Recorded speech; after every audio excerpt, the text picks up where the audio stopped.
Assalamualaikum warahmatullahi wabarakatuh. Saya Fajrianti. Saya Hafifah Putri. Kami dari Prodi PGMI semester 5 UNIM 1 akan menjelaskan tentang produk dan portofolio, tentang evaluasi pembelajaran di MI atau SD. Yang pertama-tama akan dijelaskan oleh saya Hafifah Putri. Berikut pembahasannya. Yang pertama pengertian dan karakteristik penilaian portofolio. Sebelum kita mengetahui pembahasan-pembahasan yang lain, terlebih dahulu kita harus tahu apa pengertian dari portofolio. Secara etimologis atau bahasa, portofolio berasal dari dua kata, yaitu port, singkatan dari report yang berarti laporan, dan folio yang berarti penuh atau lengkap. Sedangkan secara terminologi atau istilah, portofolio adalah sekumpulan karya yang disusun secara lengkap dan juga sistematis. Penilaian portofolio termasuk dalam penilaian kinerja. Portofolio merupakan penilaian yang memasukkan berbagai contoh produk yang dibuat oleh siswa atau berdasarkan kinerja siswa. Portofolio dapat meliputi poin atau produk sebagai hasil karya siswa yang memberikan gambaran dari hasil dan perkembangan belajar siswa selama periode waktu tertentu atau jangka panjang. Menurut Barton dan Collins dalam jurnal yang ditulis oleh Didi Surajat, terdapat beberapa karakteristik esensial dari penilaian portofolio, yaitu pertama ada multisumber, kedua ada autentik, ketiga ada dinamis, keempat eksplisit, kelima integrasi, keenam kepemilikan, dan yang ketujuh beragam tujuan. Untuk yang pertama, multisumber ialah pelaksanaan portofolio yang harus dilakukan dari berbagai sumber seperti peserta didik, guru, orang tua, masyarakat, dan hasil karya seperti gambar, lukisan, jurnal, baik secara tertulis maupun tindakan. Sedangkan autentik yang kedua ialah hasil karya siswa yang harus berhubungan dengan program-program pembelajaran, kegiatan standar kompetensi dasar, dan indikator yang hendak dicapai. Sedangkan dinamis sendiri ialah penilaian portofolio yang menuntut adanya pertumbuhan dan perkembangan dari setiap peserta didik. Eksplisit sendiri adalah penilaian portofolio yang harus jelas, baik jenis, teknik, dan prosedur maupun kompetensi yang akan diukur. Kemudian integrasi. Integrasi merupakan penilaian portofolio yang tidak terlepas dari kehidupan sehari-hari, sehingga peserta didik tidak jauh dari pengalaman yang telah mereka alami. Keenam, kepemilikan. Kepemilikan adalah rasa memiliki yang dimiliki oleh setiap peserta didik terhadap semua bukti-bukti atau fakta-fakta yang telah dikumpulkan guru, sehingga peserta didik dapat menjaga dengan baik semua bukti-bukti dan fakta-fakta tersebut. Kemudian yang ketujuh, beragam tujuan. Beragam tujuan ialah pelaksanaan dari penilaian portofolio yang bukan hanya mengacu pada kompetensi yang harus dikuasai peserta didik, tetapi juga tujuan-tujuan lain yang bermanfaat bagi program pembelajaran, seperti keefektifan program, perkembangan peserta didik, dan dapat dijadikan alat komunikasi peserta didik ke berbagai pihak yang berkepentingan. Kemudian, yang B, manfaat portofolio. Adapun manfaat-manfaat dan fungsi penilaian portofolio ini adalah sebagai berikut. Yang pertama, portofolio sebagai sumber informasi bagi guru dan orang tua untuk mengetahui pertumbuhan dan perkembangan kemampuan peserta didik dan pembaharuan proses pembelajaran yang akan diukur. Kedua, portofolio sebagai alat pengajaran merupakan komponen kurikulum karena portofolio mengharuskan peserta didik untuk mengkoleksi dan menunjukkan hasil kinerja mereka. Yang ketiga, portofolio sebagai alat penilaian autentik atau authentic assessment, yang artinya penilaian portofolio memberikan gambaran nyata tentang kemampuan siswa yang sesungguhnya. Yang keempat, portofolio sebagai sumber informasi untuk siswa untuk melakukan self-assessment atau hasil penilaian sendiri. Yang kelima, portofolio dapat menumbuhkan motivasi belajar siswa. Oleh sebab, setiap respon siswa dalam proses pembelajaran diberikan reinforcement atau penguatan. Dengan demikian, siswa akan segera mengetahui kekurangan dan kelebihan dari proses pembelajaran yang akan dilakukannya. Selanjutnya, C. Tipe-tipe portofolio.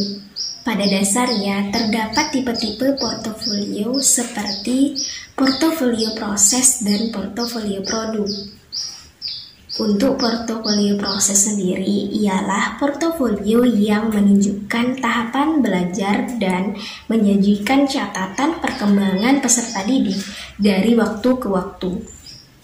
Portofolio ini lebih menekankan pada bagaimana peserta didik belajar. Portofolio produk yaitu portofolio yang merupakan jenis portofolio yang hanya menekankan pada penguasaan dari tugas-tugas yang dituntut dalam standar kompetensi dasar, dan sekumpulan indikator pencapaian hasil belajar. Memperhatikan bagaimana dan kapan dokumen tersebut diperoleh. Lalu D. Kelebihan dan kekurangan portofolio. Portofolio merupakan produk hasil kerja nyata siswa berdasarkan materi atau bahan pembelajaran atau kompetensi yang dituntut. Dalam hal ini, guru memberikan lebih dari satu penilaian, di mana seluruh keterampilan atau kompetensi siswa sudah terwakili dalam bentuk portofolio. Maka dari itu, portofolio memiliki kelebihan juga kekurangan. Untuk kelebihannya, pertama, portofolio memvisualisasikan kemampuan dan kinerja siswa dibandingkan tes atau penilaian tertulis. Kedua, penilaian portofolio memberikan perspektif tentang penilaian belajar siswa yang berkesinambungan. Portofolio siswa dilengkapi lembar penilaian diri. Yang ketiga, berdasarkan portofolio, guru dapat berkomunikasi dengan siswa dan orang tuanya tentang perkembangan belajar siswa. Keempat, guru dapat memanfaatkan portofolio tidak hanya untuk penilaian sumatif, melainkan juga penilaian formatif. Dan yang kelima, di dalam penilaian portofolio, siswa membuat uraian tertulis tentang karyanya yang melengkapi portofolio, sehingga siswa juga menguasai keterampilan menulis. Sedangkan untuk kekurangannya, pertama, penilaian portofolio seringkali cukup menyita waktu baik guru maupun siswa. Yang kedua, siswa juga membutuhkan bimbingan dan petunjuk teknis saat menyusun portofolio. Dan yang ketiga, sebagai sumber penilaian sumatif, penilaian portofolio ini mempunyai tingkat reliabilitas yang rendah. Dan yang keempat, penilaian portofolio bersifat subjektif karena guru mengetahui perkembangan siswa dari awal hingga akhir. Selanjutnya yang E ada prinsip-prinsip dalam penilaian portofolio. Nah, prinsip-prinsip dalam penilaian portofolio menurut Direktorat PLP Dikdasmen Depdiknas yaitu ada 5. Yang pertama ada mutual trust. Mutual trust artinya saling mempercayai. Saling mempercayai yang dimaksud di sini adalah tidak ada saling mencurigai antara guru dan peserta didik maupun antar peserta didik yang lainnya. Yang kedua ada confidentiality, artinya keberhasilan bersama. Yang dimaksud di sini adalah guru harus menjaga semua hasil dari pekerjaan peserta didik maupun dokumen-dokumen yang ada yang mana tidak boleh diperlihatkan kepada siapapun. Yang ketiga ada joint ownership, yang artinya milik bersama. Yang dimaksud di sini adalah semua hasil dari pekerjaan peserta didik maupun dokumen-dokumen yang ada haruslah menjadi milik bersama, yaitu antara guru dan peserta didiknya.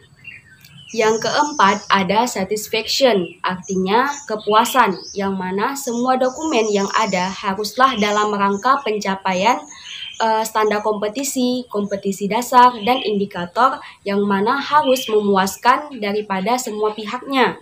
Yang kelima ada relevance, artinya kesesuaian. Jadi dari semua dokumen yang ada haruslah sesuai dengan standar kompetisi, kompetisi dasar, dan indikator yang diharapkan. Selanjutnya yang F ada rubrik penilaian produk. Nah, jadi dalam penilaian portofolio haruslah memperhatikan prinsip-prinsip dokumentasi portofolionya, yaitu ada kelengkapan, kemudian ada ketepatan data, dan ketepatan waktu, kemudian dari tingkat keterbacaannya, dan praktis, sistematis, dan relevan. Selanjutnya ada G, yaitu pedoman penyusunan portofolio. Nah, jadi bahan-bahan penilaian portofolio dapat dikelompokkan menjadi beberapa bagian. Yang pertama ada penghargaan yang diperoleh oleh peserta didik, baik itu tertulis maupun lisan. Contohnya seperti sertifikat hasil dari lomba peserta didik. Yang kedua ada hasil pekerjaan peserta didik. Contohnya seperti lembaga kerja siswa atau LKS. Yang ketiga ada catatan atau laporan dari orang tua peserta didik atau dari teman sekelasnya. Yang keempat ada catatan pribadi peserta didik seperti bukti kehadirannya. Yang kelima, bahan-bahan lain yang relevan, contohnya seperti bahan yang dapat memberikan informasi tentang perkembangan yang dialami oleh peserta didik dan bahan yang dapat dijadikan sebagai bahan pertimbangan dan pengambilan kepuasan tentang kurikulum pembelajarannya. Yang keenam, ada alat-alat audiovisual, contohnya seperti video ataupun disket. Kemudian dalam rangka penataan sebuah dokumen, guru haruslah memperhatikan beberapa hal. Yang pertama, setiap dokumen haruslah dibuat identitas peserta didiknya, yaitu seperti nama, nomor induk, kelas, dan nama sekolah. Kemudian yang kedua, untuk mempermudah pengecekan isi dokumen, maka setiap dokumen harus dibuat daftar isi dokumennya. Kemudian yang ketiga, isi dokumen haruslah dimasukkan ke dalam map atau folder yang disusun secara sistematis, sesuai dengan kompetensi yang telah ditetapkan. Kemudian yang keempat, isi dokumen hendaknya dikelompokkan sesuai dengan mata pelajarannya, dan di setiap mata pelajaran diberikan warna yang berbeda. Kemudian yang kelima, setiap isi dokumen harus ada catatan ataupun komentar dari guru dan orang tua peserta didik. Yang keenam, isi dokumen hendaknya tidak ditentukan sepihak oleh guru, tetapi harus melibatkan peserta didik melalui proses diskusinya. Selanjutnya yang terakhir ada H, yaitu pemberian skor atau penilaian portofolio. Nah, jadi tahap-tahap penilaian portofolio yang disarankan adalah yang pertama, haruslah menentukan tujuan atau fokus dari portofolio tersebut, seperti mengapa portofolio itu dilakukan. Yang kemudian tujuan pembelajaran apa dan tujuan kurikulum apa yang akan dicapainya. Kemudian yang kedua, menentukan isi dari portofolio. Jadi isi portofolio haruslah menunjukkan kemampuan dari peserta didik sesuai dengan kompetensi yang diharapkan.